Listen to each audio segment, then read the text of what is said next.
tecnología me vuelve loco.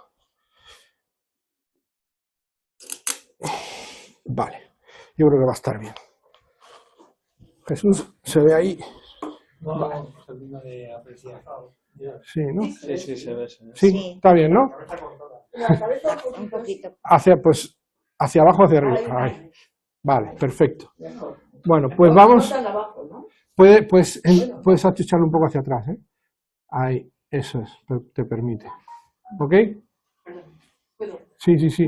Pasadle el micro. A ver cómo llega. Venga, dime. Bueno, que comentabas que los Vedas decían que con la repetición de una Hare Krishna. Sí, en realidad todos los mantras tienen la utilidad de atrapar tu atención y liberarte de un pensamiento rumiativo, pero ese es el más sagrado, el sublime, el mantra supremo. Sí, porque decía que Dios, que cuando como que se le está invocando. ¿O cómo? Dios, en el Bhagavad Gita, él dice, yo soy mi nombre. Eso. Él lo que dice el Bhagavad Gita es que tan pronto tú pronuncias el nombre de Dios, él se hace presente en su propio nombre, él no es diferente de su nombre. Entonces, lo que es difícil de conceptualizar es que tú tengas a Dios presente, porque realmente nosotros somos una chispa fragmentaria de Ishvara, del Supremo Controlador. La Jiva es un pequeño fragmento infinitesimal que está hecho de lo mismo, pero infinitesimal de esa potencia. Entonces tú dices, vamos a ver, ¿cómo yo tengo que decir el nombre de Dios para tener a Dios si yo ya lo tengo? Por ejemplo, en la cultura occidental se nos enseña que está la presencia de Dios Padre, Hijo y Espíritu Santo, y que ese Espíritu Santo forma parte de nosotros. Bueno, la cultura védica tiene ese mismo concepto, exactamente igual, en la forma de Paramatma. Está el Atma, el alma suprema, que es Ishvara, el controlador, que es el Padre. Está Paramatma, que es lo que está en tu interior, y lo describe en el Bhagavatam como algo tan pequeño como la cabeza de con 1000 veces más pequeño que la cabeza de un alfiler, del tamaño de una sección de un cabello, que está en el centro de tu corazón. Eso es una descripción alegórica, pero así lo describe el Bhagavatam. Entonces, el Paramatma está en el centro de tu corazón y es la presencia del alma divina. Y luego nosotros llamamos a Cristo el Hijo y en el Vaishnavismo es Shiva, que se encarna en Krishna hace 5500 años, que es el primo de Arjuna, que es el que le dicta el Bhagavad Gita en el centro de campo de batalla de Kurukshetra, que son esos 800 versos, que es cuando su primo le dice, lamento tanto ahora, después de haberme revolcado contigo en la tierra, de haberte tirado de los pelos, de haberte dado patadas, porque ahora te veo en tu suprema personalidad y veo que tú eres Dios. Entonces, como que le pide perdón. Y claro, Krishna le dice, no, yo te estoy revelando mi verdadera naturaleza porque tú me lo has pedido. Tú me has pedido que yo te hable de la verdad de la vida y yo te estoy mostrando que esa verdad soy yo. Fijaros, apuesto con vosotros a que pensáis lo mismo. Si ahora mismo apareciera una estatua de 60 metros de alto de oro macizo en medio del espolón, machacara al pobre caballo de Espartero y apareciera allí esa pedazo de estatua, levantara la mano y dijera, oh hijos míos, he venido a deciros que yo soy Dios, ¿qué haríamos? Tirarle misiles porque creeríamos que son los extraterrestres, ¿no? No se lo creería nadie. Ni aunque se manifestara en una estatua de 60 metros de alto y dijera que él es Dios, nadie le creería. Lo que pensaría todo el mundo es que es una alucinación, que ha venido el mago, ¿cómo se llamaba el mago este que hacía desaparecer la Torre de Londres?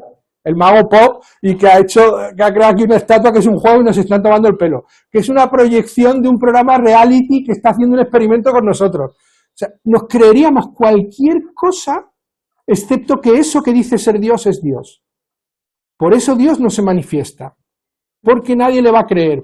Por eso Cristo se hizo carne, le dijo a todo el mundo que era un avatar divino, que era el propio Dios hecho carne, y lo crucificaron. ¿De acuerdo? Entonces Krishna, cuando se manifiesta ante su primo, le muestra esa verdad porque su primo lo quiere recibir, su primo se lo pide. habéis conocido esa frase tan famosa de que no hay peor enfermo que el que no se quiere curar, ¿no? O sea, te dice tu médico que tú tienes tal y tú, oye, mira, que es que tienes un problema gravísimo de colesterol, que esto de comer chorizos todos los días, que lo vas a tener que ir dejando. A mí no me pasa nada. Un poquito menos comeré, pero ¿cómo va a ser? Que no hacemos caso, porque no queremos estar enfermos, no queremos conocer la realidad. Aquí esto nos pasa a todos, ¿no? En cambio, también hay otra frase que dice que el maestro aparece cuando el alumno está preparado. Si tú tienes una demanda, ¿sabes? Voy a cerrar la puerta si no os importa porque entra mucho ruido. Sí.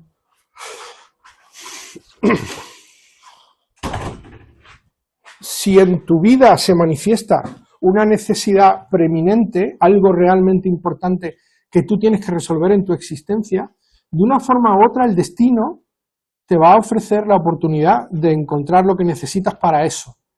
Distinto es que lo utilicemos, porque incluso cuando nuestra demanda es suprema y hay una necesidad perentoria, ¿no quieres caldo? Pues toma 3 tazas. O sea, nos lo dan y nos lo vuelven a dar y nos lo vuelven a dar y no aprendemos y otro estacazo porque no aprendemos. O sea, esta necesidad es tan relevante en nuestras vidas que se va a manifestar tantas veces como se precise para que tú superes el obstáculo que tú te estás planteando.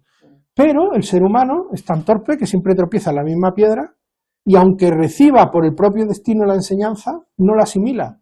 Y a veces, ¡pum!, estacazo.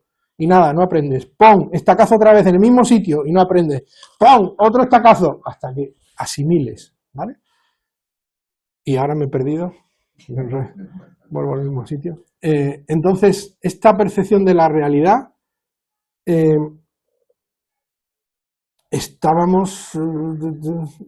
se manifiesta cuando tú lo precisas, cuando tu demanda requiere. Vale, todo esto tiene que ver con un concepto que enredamos mucho en nuestra sociedad, la religión y la espiritualidad. Tus necesidades son espirituales, no son religiosas.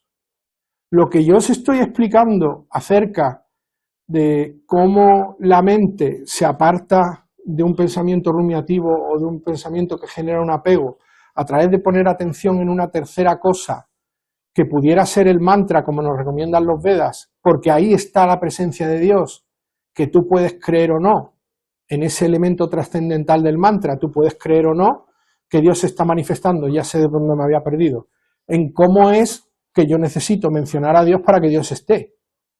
No es que Dios esté, es que tú tengas tu atención en Él. Vuelvo a lo mismo, ¿os dais cuenta ahora? No es el hecho de que Dios te dice, yo soy mi nombre, porque Él es su nombre, Él es todo. Pero cuando te dice yo soy mi nombre, te lo dice para que tú sepas que cuando pones tu atención en su nombre, Él está contigo, porque en realidad Él está en todo aquello a lo que tú prestes atención cuando te relacionas con Él.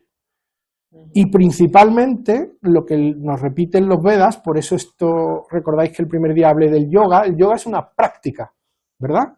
Se llama práctica. El Bhakti Yoga es la práctica del yoga del amor, porque la espiritualidad lo que nos explica es que la fuente universal es Satchitananda, bienaventuranza, perfección y amor supremo. Lo que nos traslada el Gita es el amor de Dios. Y lo que nos traslada el Gita es vivir en una bienaventuranza de amor. Cuando tenemos que refocalizar nuestra atención, el elemento catártico del cambio cuando tenemos un problema en nuestra mente es el amor. ¿Cómo es compatible el amor con odio, con envidia, con venganza? El amor no es compatible con un pensamiento rumiativo que te tortura. Si logras poner tu atención en Dios, en el amor que Dios representa, le restas toda la atención a eso que te está torturando tu mente. ¿Me estoy explicando correctamente? ¿Vale? Entonces, ¿esto por qué es tan importante? Porque el ser humano no tiene una facilidad para dejar de pensar, no la tiene. El ser humano tiene una mente que es como un mono que va saltando de rama en rama.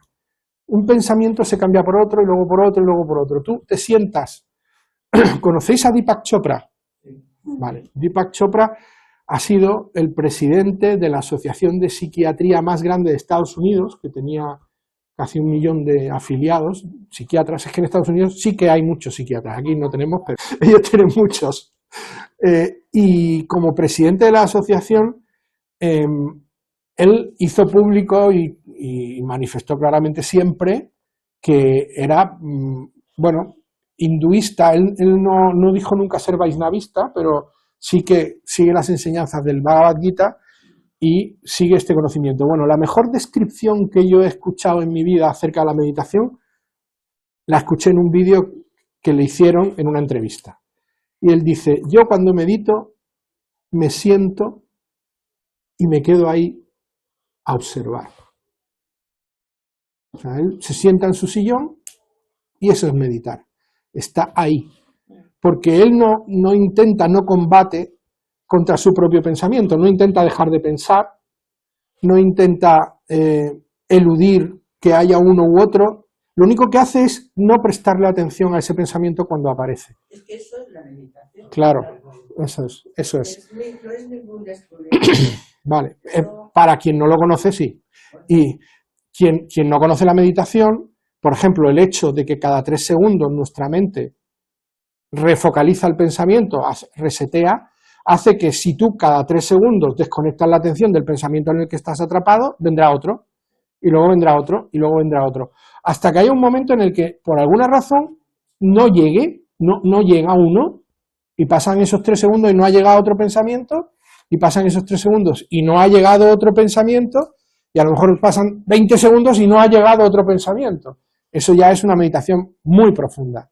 Eso es una persona que ha entrado en un estado meditativo ya más profundo. Pero el simple hecho de observar, ver que le pones la atención al pensamiento, quitársela, 3 segundos después se la quitas. Llega otro, se la quitas, 3 segundos después se la quitas, y le vas quitando la atención a todo, eso es la meditación. El mantra te sirve para aquellos que no lo pueden fácilmente lograr, porque cuando te entrenas a quitar atención a un pensamiento rápidamente, pues lo haces, pero si no te has entrenado antes, pues a lo mejor el mantra te ayuda a quitar la atención de ese pensamiento, ¿vale?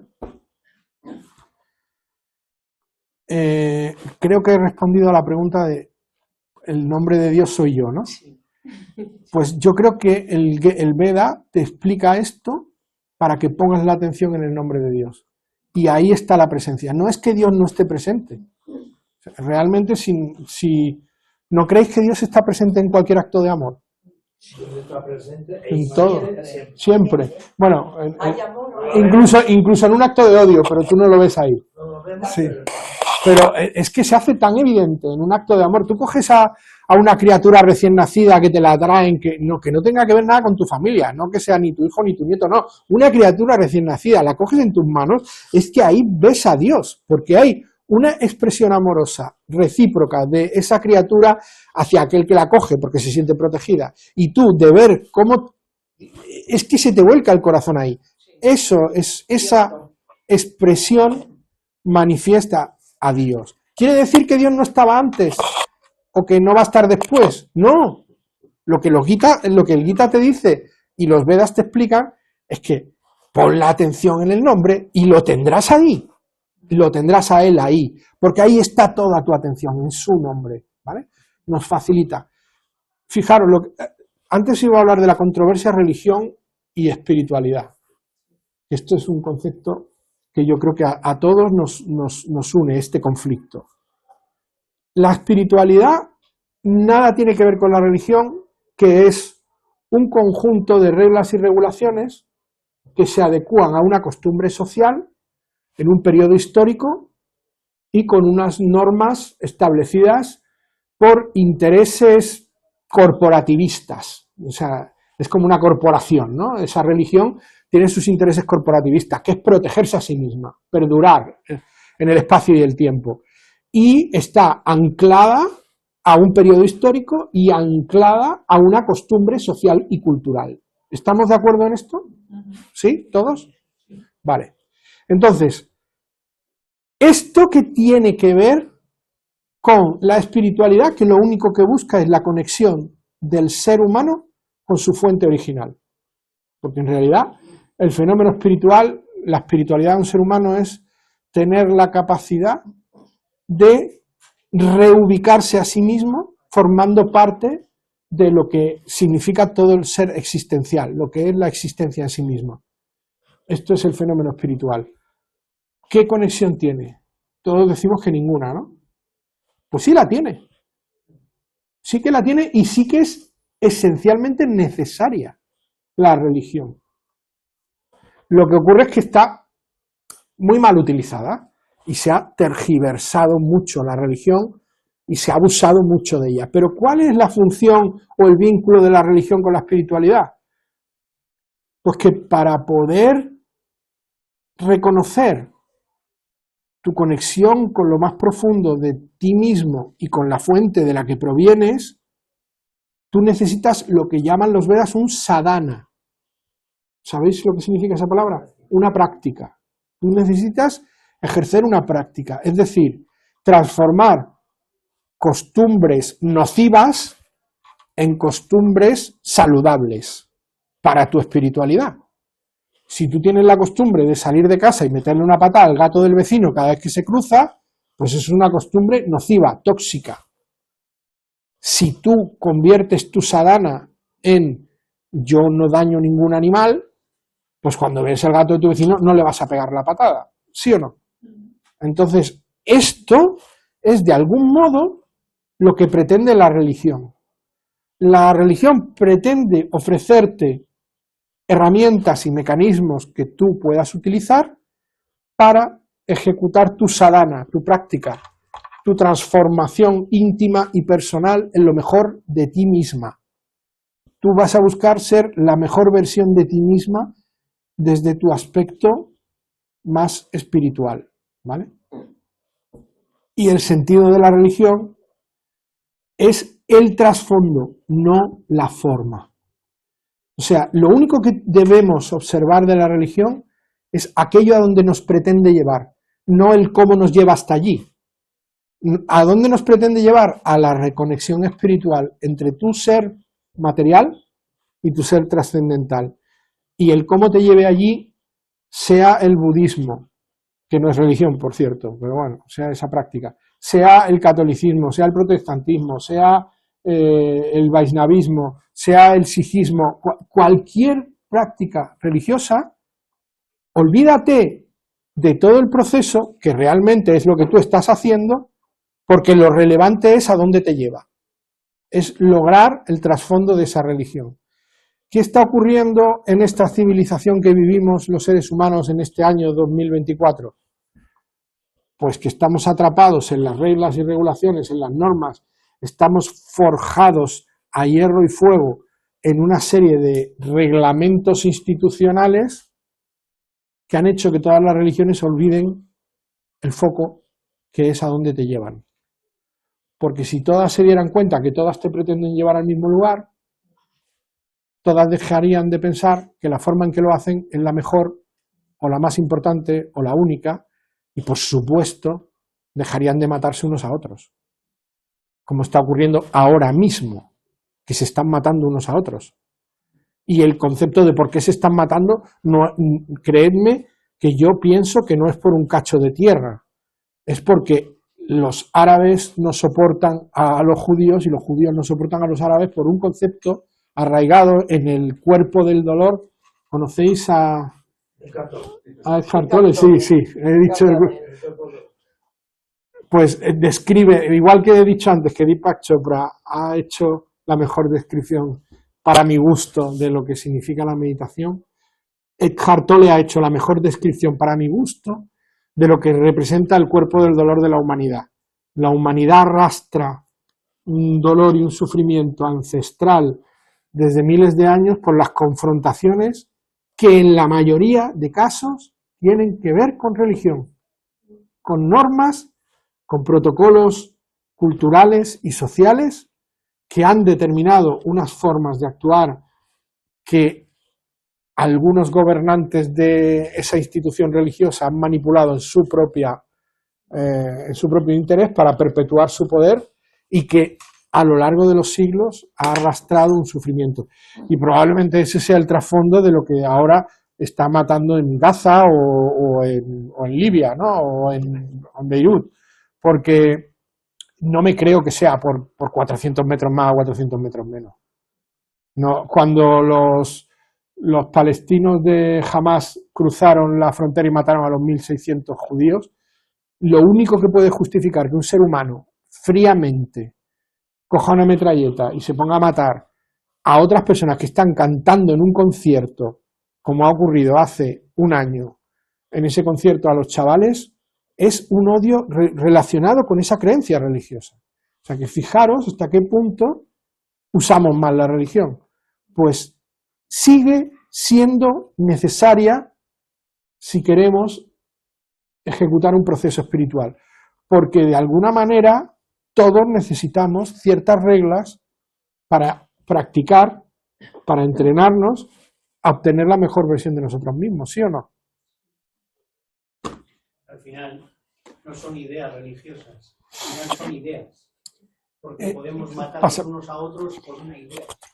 O sea, yo creo que todo esto es el estudio de la naturaleza de la mente y sanar de alguna forma, diríamos, los procesos cognitivos o aprendernos, ¿no? Decir, los Vedas, date cuenta, no sé la antigüedad que tienen y sin embargo la evolución del ser humano en estas memorias es muy lenta, es muy infantil. Somos prácticamente iguales que a la sociedad que se describe en el Bhagavad Gita. Y de hecho, has dicho dos cosas súper interesantísimas. Sabéis que ya os dije el primer día que aquí venimos a indagar, ¿no? Una es indagar en el hecho de que el conflicto no es la propia religión, sino las ideas. Por eso es tan importante donde tú pones la atención. Si alguno de esos chavales que cogió un tractor y tiró la reja y se metió en el territorio israelí a matar gente, en el momento que estaba cruzando hubiera puesto su atención y hubiera dicho, ¿te voy a matar yo gente que no conozco de nada? ¿Para qué? ¿Por qué? Y hubiera puesto su atención en su madre, sus hermanos, sus hijos. ¿Creéis que hubiera seguido corriendo con la metralleta en la mano a matar gente? Si hubiera puesto su atención, si hubiera focalizado su mente en otro pensamiento que tuviera que ver con su familia, o con su expectativa de vida, o con lo que pretendería lograr años después, no lo hubiera hecho. Pero ponemos la atención en aquello, en esas ideas que nos conducen al desastre. Por eso el Gita nos enseña todos estos procesos. Por eso nos enseña que es importante el sadhana.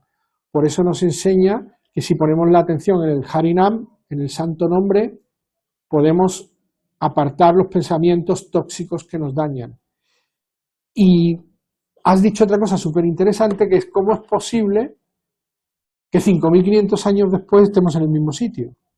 Fíjate que al margen de la descendencia social que tienes en la India tiene una descendencia que es étnica. Ellos tienen el sistema de castas. Cuando tú estás en una casta familiar, estas costumbres ancestrales te someten a unos protocolos étnicos de la casta. Pero dentro de que eso es algo que está anclado ahí desde siempre, la cultura védica establece un procedimiento social, que es cómo se estructura la sociedad. Y es muy básico. Digamos que hay 4 grupos sociales. Los Vaisas, que son los comerciantes, los médicos, los que prestan servicio de algún tipo. Los Sudras, que son los trabajadores, que son la gente que labra el campo, cuida los animales, hace los trabajos físicos, ¿vale? Luego están los Satriyas, que son los gobernantes y militares, y luego están los Brahmanas, que son los líderes espirituales o los líderes religiosos. Miramos nuestra sociedad a día de hoy y poco más o menos viene a ser la misma. ¿sí o no? 5.500 años después. Y tela. Estamos en el mismo sitio. No hemos conseguido evolucionar para una unificación social o una conceptualización diferente en nada. O sea, es exactamente igual 5.500 años después.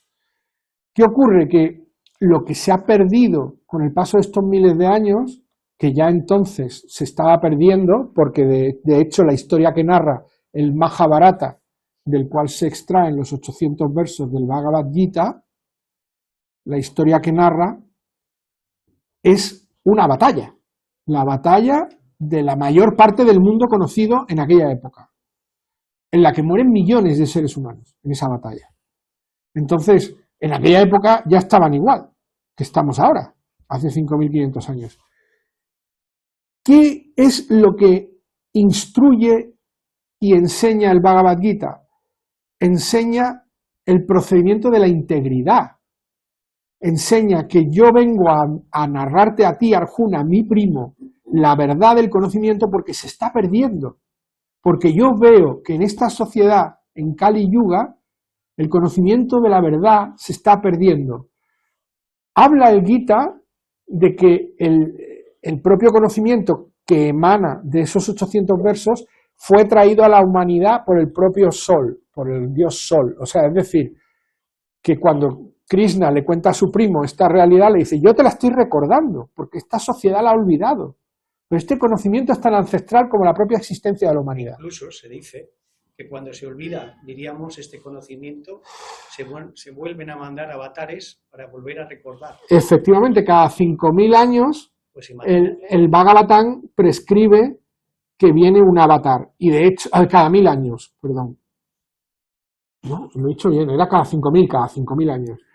Lo que pasa es que realmente no cuadra, ¿no? Porque si te fijas, Cristo vino hace 2.000 y pico años, pero el último avatar reconocido a nivel global es Sri Krishna Chaitanya Mahaprabhu, que vino hace 600 años. Y antes de Cristo, el anterior avatar que se reconoce, que es el Buda, Siddhartha Gautama, el Buda vino hace 2.600 años antes de Cristo, hace 4.600. O sea que a la hora de la verdad se está manifestando un avatar divino cada 1.000 y pico años. ¿Y qué caso le hacemos? Ninguno. Ni caso. Si Krishna Chaitanya Mahaprabhu, que fue reconocido, cuando muere apenas tiene unos miles de seguidores. Hoy día el Vaishnavismo tiene 1.600 millones de confesos que reconocen el Vishnuismo y que reconocen a Krishna, 1.600 millones. Cuando él murió no tenía ni 5.000 seguidores, ¿no? Entonces, al final, la presencia de un avatar en la Tierra no involucra un cambio sustancial en su presencia, involucra un cambio sustancial en la historia. ¿Me estoy explicando correctamente? Lo que cambian los avatares es la historia, el curso de la historia. La manifestación de Dios en la Tierra es como una herramienta que Él tiene para cincelar el destino de los hombres, ¿no? Él te regala un avatar, a la humanidad le regala un avatar, una presencia divina para que tarde o temprano nos demos cuenta de algo, pero realmente siempre es tarde, porque al final no le damos la oportunidad a ningún avatar de que él realice el cambio.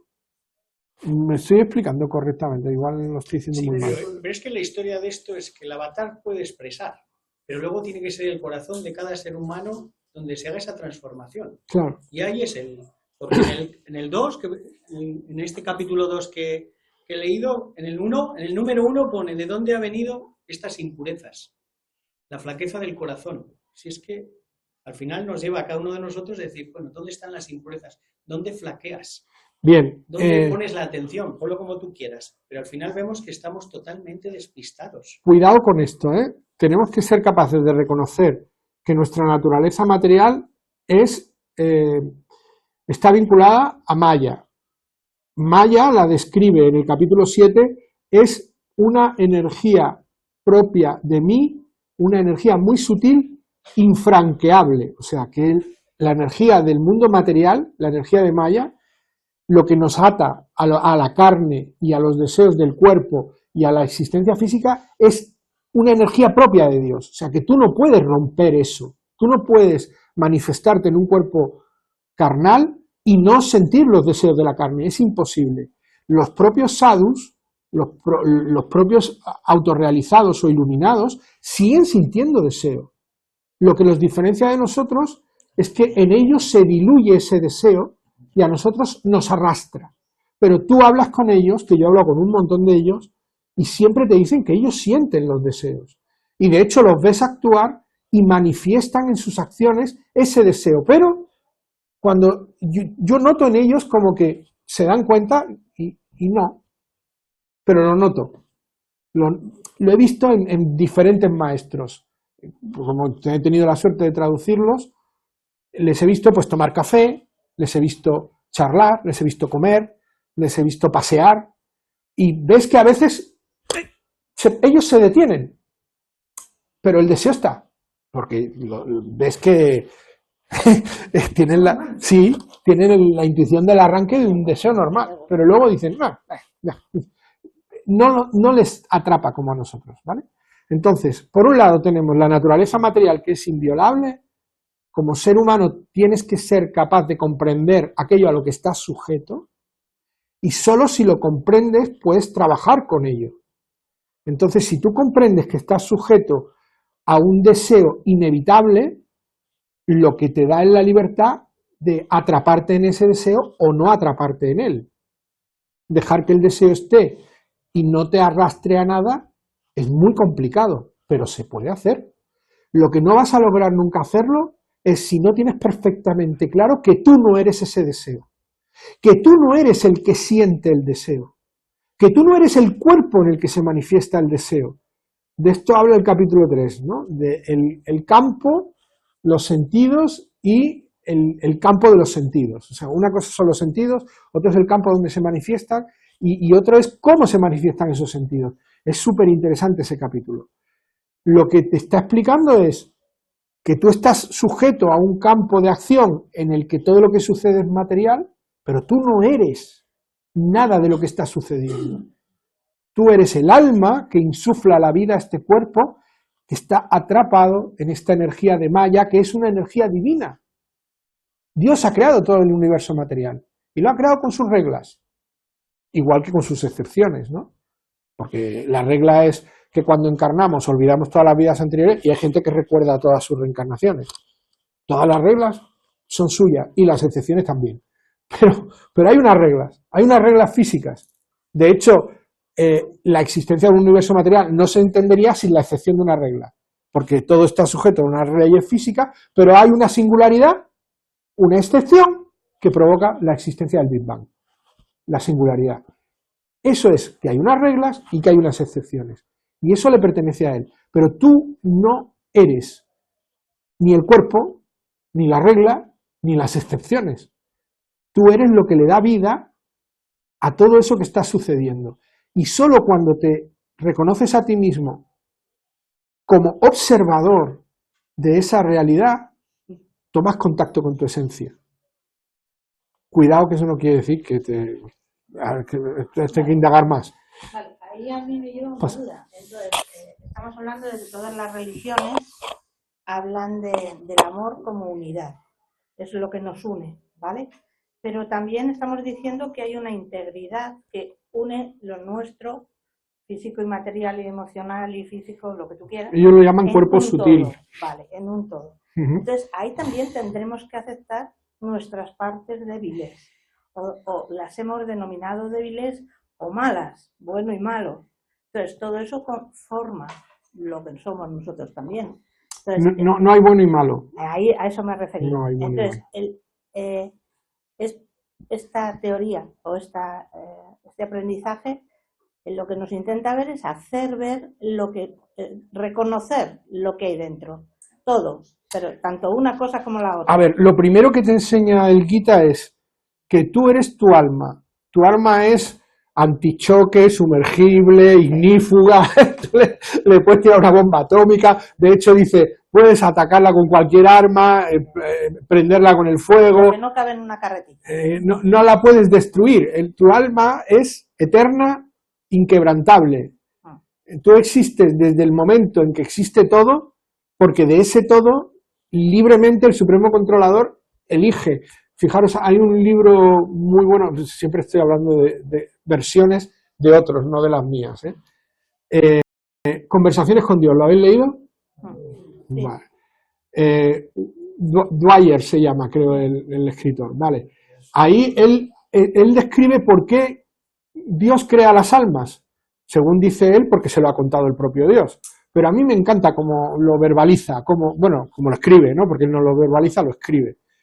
Y dice que en su necesidad de conocerse, el único modo de conocerse era observarse desde otro punto de ser. Si tú eres lo único existente, no te puedes observar. Entonces, justifica claramente que de una fuente universal en que solo existe ese origen, que es el supremo controlador de todo lo que existe, libremente elige obtener partes fragmentarias de sí mismo como manera de experimentarse a sí mismo. Entonces, es un acto de amor tanto hacia lo que crea como desde el creador hacia lo creado y desde lo creado hacia el creador. Es un acto de amor recíproco, ¿no? Es vivir la experiencia de, entre todos, vivirse, experimentarse. Y lo que nos justifica el Bhagavatam, lo que nos dicen los Vedas, es que el ser humano, envidioso de lo único que no posee de la fuente, se lo manifiesta y le dice: tú me has creado como chispa fragmentaria de ti, a tu imagen y semejanza, excepto en que tú eres Ísvara, el supremo controlador, tú lo controlas todo, y yo no controlo un pimiento. Yo lo único que hago es servirte a ti, que estoy muy, muy amorosamente encantado de servirte. Pero esto no, yo no soy como tú. Yo no soy como tú. Entonces, ahí se manifiesta. Yo no sabría decir, claro, tú planteas esto desde el plano trascendental y no puedes definirlo como envidia, pero sí lo puedes definir como un acto amoroso, como un hijo le dice al padre: papá, es que tú te comes 2 huevos y a mí me pones 1. Y el padre le dice: hijo, cuando seas padre comerás 2 huevos. No, pero no, el hijo no le está protestando al padre, ni lo está envidiando, pero se lo manifiesta, ¿no? Le dice: papá, es que tú te comes 2 huevos y a mí me pones 1. Entonces, él, en su infinita misericordia, como manera de satisfacer nuestra necesidad de control, emerge los universos materiales, los crea, ¿no? Y ahora yo os pregunto, fijaros, ¿cómo podemos indagar si esto es verdad o mentira? Muy sencillo. ¿Qué es lo que pretendemos todos desde que somos niños? Los niños quieren controlar a sus padres, controlar a sus hermanitos, controlar a sus amiguitos. Luego crecemos y queremos controlar al novio o a la novia. Queremos controlar a los amigos cuando vamos de marcha. Queremos irnos de vacaciones donde nos gusta. Queremos que todo el mundo vaya al club social que hemos elegido nosotros. Queremos que los del equipo de deporte jueguen y que el entrenador sea el que nos gusta a nosotros. Queremos controlar la sociedad, los amigos, los negocios. Queremos tener un negocio próspero, que los empleados nos hagan caso, que los jefes sean buenos cuando trabajamos para otros. Queremos controlarlo todo. ¿Por qué? Todo el tiempo. ¿Por qué queremos controlarlo? Porque es lo único que no podemos experimentar en el plano trascendental. Y es la única razón por la que elegimos encarnar. Para vivir esa experiencia única, no accesible en el plano trascendental. Porque en el plano trascendental tú eres un servidor eterno de tu fuente universal. Y amorosamente eterno y servidor. Cuando tú emerges al plano trascendental, no necesitas nada material. Solo necesitas servirle a él. Y la mayor experiencia trascendental que puedas vivir en tu vida material es la que viven los sadhus, las personas autorrealizadas, que es que se sienten plenamente, totalmente servidores de la fuente universal. Y sienten un amor inmenso por el servicio que les une a esa fuente. ¿Por qué? Usamos el control porque estamos desconectados. Eso es. Cuanto más desconectados... Fijaros, ¿quiénes son personas dañinas? ¿Quiénes hacen daño ¿Quiénes son tóxicos en la sociedad? ¿Quiénes causan sufrimiento? Aquellas personas que lo quieren controlar todo. Cuanto más ávido o cuanto más necesitado de control se encuentra el individuo, más apartado de su esencia espiritual. Esto también lo define maravillosamente otro de los capítulos del Gita. Una persona desamparada. Es que el Gita te define que la naturaleza material se establece en 3 gunas o 3 modalidades. Una es la modalidad del amor, que es donde tú te encuentras cuando te sientes servidor de tu fuente y ahí manifiestas amor y lo manifiestas tanto de él como hacia todo, porque tú ves a él en todo y a todo lo amas. La segunda, que es la pasión, y en la pasión es donde estás viviendo tus apegos. Es donde en esa modalidad no logras superar tus apegos para llegar al amor, te quedas atrapado en ellos, cuando esos apegos te arrastran, tu deseo es tu propia debilidad y lo que experimentas es la necesidad de hacer cosas que te apartan del amor. Y luego la tercera es la ignorancia, o la oscuridad también llamada, que es que no percibes nada, absolutamente nada del conocimiento espiritual, ignoras por completo tu naturaleza como ser eterno, experimentas solamente tus deseos, estás dispuesto a todo para lograr lo que quieres y no sientes ninguna capacidad de visualizar el dolor que origina ninguno de tus actos. No conoces el karma, la acción-reacción, no te importan las consecuencias de lo que haces, no te importa el daño que causas porque lo ignoras todo. Ignoras tanto como el hecho de que cualquier acto que tú ejecutas tiene una serie de consecuencias y en muchos casos causa un enorme sufrimiento. Eso lo ignoras. Esa es la oscuridad o la ignorancia. Luego, la pasión, yo ahí lo llamo apego, y todas esas modalidades están presentes en todos nosotros, en mayor o menor grado.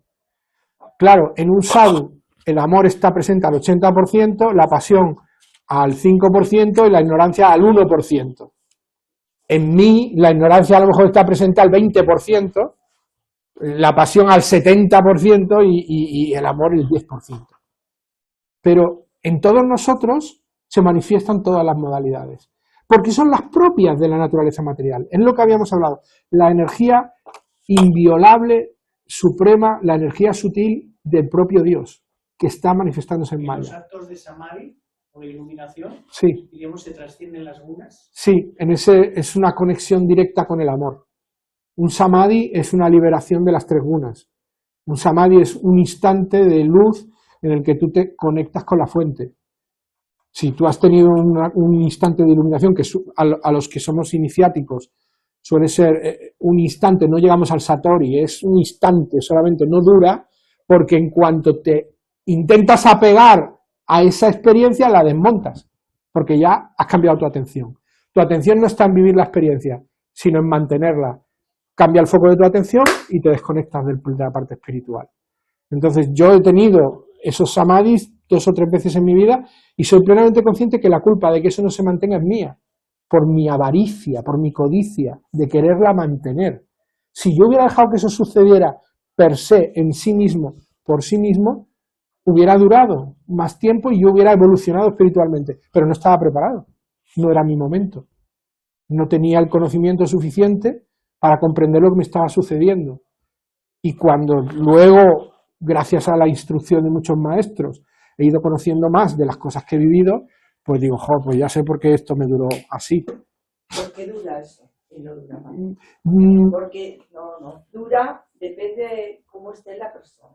Claro, pero... Entonces, pero no hay que sentir culpa por eso. No, pero porque yo... se va porque se tiene que ir. Inés, yo no he dicho que he reconocido el porqué. Yo no siento culpa, he dicho que no estaba preparado, que no era mi momento. Pero hay personas que evolucionan espiritualmente hacia una autorrealización en la que ese estado es habitual en ellos y persiste. Y tú te acercas a ellos, los miras y los ves refulgentes de amor, porque ese estado está ahí y en ellos es más constante. En un iniciático no, nosotros he dicho antes, en los que estamos en un estado iniciático, lo he dicho claramente, ¿vale?